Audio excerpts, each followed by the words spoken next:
I think that the dictate on season 1 was not to go home with our characters. And the little bit that the writers were able to put in season 1, I think made for some of our more successful shows. One of the unique things about this show is we try very hard not to be serialized. We want you to be able to sit down and watch an episode not having seen the episode before and not seeing the episode after. But at the same time, we try to put what I call cookies in for people who actually invest all 24 hours into the show, things that they'll know that doesn't really matter if you don't, but it's kind of a little reward to people for watching. You have to understand, I'm a nerd. Like, seriously.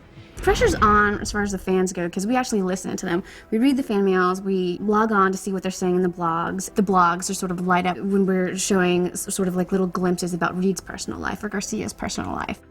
They really want to know these people. It's so intense, the job that they do, and it's so important, and it's like, who are they when they aren't at this job, which is 14, 16 hours a day?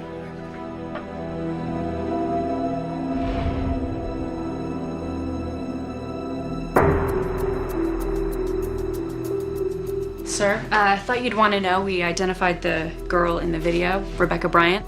Leave it on the desk. Gideon is sort of our touchstone for everybody. In some ways, because he's so central emotionally, people write to him less in a strange way because he's always there and he's always that sort of like guiding figure. I railed against, this lack of character stuff in the beginning. And I started to realize at a certain point, I like the mystery of him. I like that you don't know if he's ever been married, if there are wish rings, if who this child was that they mentioned once. I didn't want more about him. His job is his almost savant-like gift for understanding the possibilities of who the bad guy is and finding them before the next person loses their life. So maybe that's his survival. Maybe that is how he lives. Maybe he is an absolute workaholic, and if you derail him by giving him a human being to relate to as opposed to a job to solve, a crime to solve, that he might become undone and be useless. Maybe. I've never seen a man more expressive with small gestures and small moments than Mandy, and he's exceptionally smart, and so we're really very lucky to have him. He's a big part of the reason the show is successful.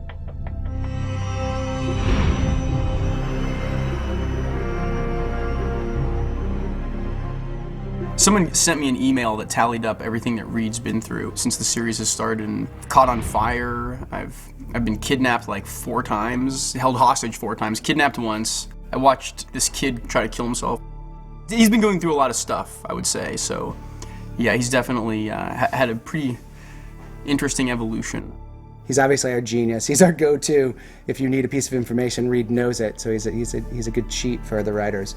But he's someone that there's just this feeling that he's almost afraid of his own intelligence, and he's afraid of his mother's mental condition and what that means for him. He is the closest to that line between the people, doing the analyzing and the people they're analyzing. Did you know that schizophrenia is genetically passed? In the beginning of the series, they started sort of hinting at his own schizophrenia.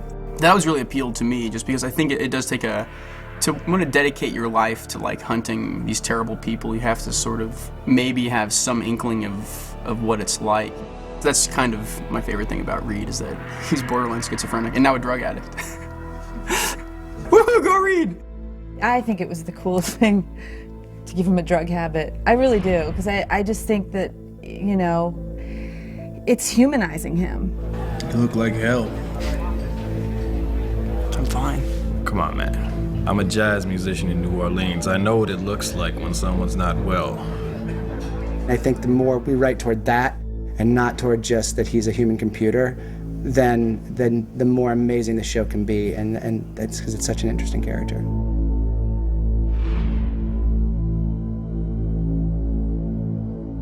I had one particular show this year that Ed Bonero blessed me with.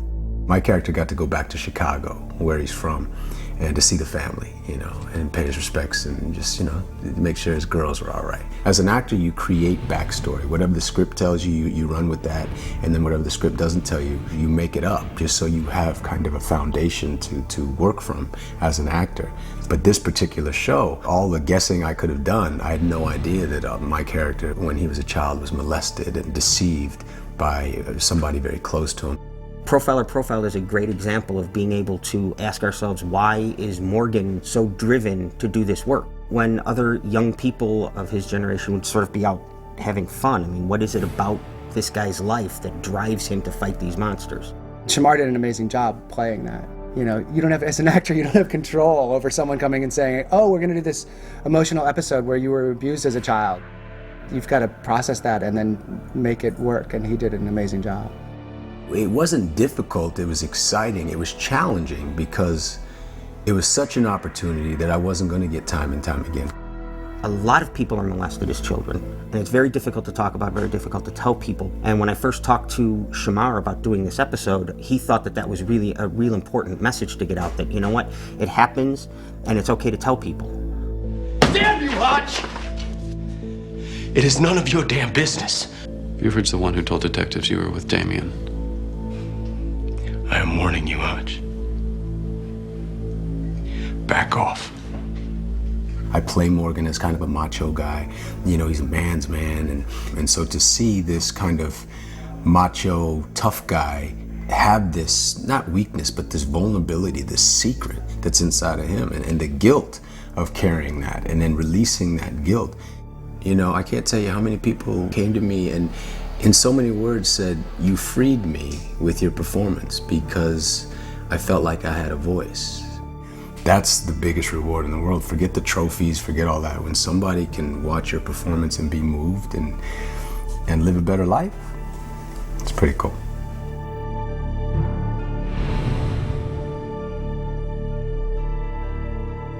Season 1, it was a little foggy as to what JJ did. I called the police chief. He faxed over an official request for our assistance. Her job, which is the real job that exists in the FBI, is highly sought after and, you know, you gotta be pretty good at dealing with all kinds of people that will do it, a profiler of sorts.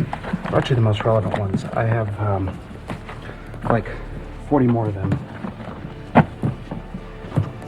Cops come to her and say, hey, this is what I'm dealing with. Does this meet your criteria? Can your team help me? Can I have access to them? In essence, she's the gatekeeper. There's a lot of pressure there. If she says no and someone else ends up dead, it's just as much pressure on her as it is on the rest of the team. North Mammon was written by Andrew Wilder, and it was the first episode that really explained who JJ was. We got to go back to JJ's hometown, and that's why she was so involved. Because she's not an actual profiler with those skills, I wanted to construct a story that would allow her to, not because of her training in profiling, but because of where she grew up, that she'd actually be able to add insight into the profile of, and in this case, it was the victims. Isn't it possible these girls just took off on a road trip? No. I was a high school athlete just like these girls. I was these girls. They don't smoke. They don't do drugs, they don't drink during the season, and they do not jeopardize a full-ride scholarship by cutting school and missing practice. JJ's grown a lot, and I feel like I've grown a lot as well, so it's been a fun ride this season for me. What's all that? New cases. I gotta figure out where we're going to next. Hey, wait a minute, we're the profilers. I thought we made those decisions. Sure you do.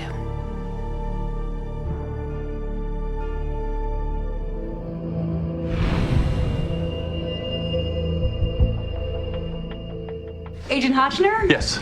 I'm Agent Emily Prentice. My character, Emily Prentice, joined the BAU, I guess about 5-6 months ago, as I did. Her mother is an ambassador. Her father, I don't yet know what my father does. But it may have been nepotism. The paperwork never came in. They kind of got stuck with me. They don't know how I got in. Did you approve a new transfer? Oh, I want to discuss it. Bringing a new character in, it allowed all of our characters to grow, because it's the whole reintroduction of our characters to her and her to us. I've never seen you act like this. Oh, really? Oh, in the months that you know me, you've never seen me act this way? Hey, no offense, Emily, but you don't really know what you're talking about, do you? She doesn't know Reed very well. She doesn't know Morgan very well. She doesn't know Gideon. She doesn't know Hotch. So it allows us, through her eyes, to explore more about these people's lives and why they do it in an organic fashion. Among other things, she's an amazing listener. As an actor, when she acts, her listening is pretty special. And, you know, oddly enough, we have her in a situation where we need her to listen a lot. So it's been great having her. You can look back there, you can stay against the wall, you can see that these are bones. Okay. Put this here, and That would Bob's be your great. uncle. She's the ultimate professional. She's very serious about her craft, but she's a whimsical, kind of off-centered, funny girl. I mean, she's just a hoot to be around. I've seen the show, I like the show, and I'm obsessed with profiling and psychopaths and all that. So I knew the show, and I was like, ooh, those hours are gonna be long. I don't know, you know, seems kind of tough. And I met with them, and they were just so great. And I asked them, look, is it a fun set? Because I won't do those hours unless it's a fun set. And it's the most fun set I've ever worked on. And I think that sort of balances out, you know, stabbings and chokings and corpses walking around. I'm sorry, but it never is not funny watching someone with their throat slashed eating pizza. It is hilarious. I'm sorry. You know, she can carry that gun, and she loves running around with me, kicking down doors and chasing bad guys. And I mean, she gets so excited on the set. It's funny. She's like, "Oh my, this is great! This is great! Let's do it again! Let's do it again!" Running around with a real gun and the flak jacket, like in the woods, and flashlights, and I had no idea how satisfying that would be. I don't know why it never occurred to me, but it's absolutely exhilarating. Driving fast, and the car screeches to a halt, and you jump out, FBI, dare you. You feel like a superhero. I mean, it really is incredibly satisfying. And I just never saw that coming. We purposely had her come from out of nowhere. And, you know, they've always sort of wondered where the hell did she come from? Although she's so good at what she does, I think they've kind of forgot about that. That's not the transcript. It's in Arabic. Our friends surprised us and eloped. We can no longer wait for the wedding as planned. We can deliver our gift at the next crescent. So that's gonna sort of be our thing that carries us over the summer, is just who is Emily Prentiss. And it's compelling.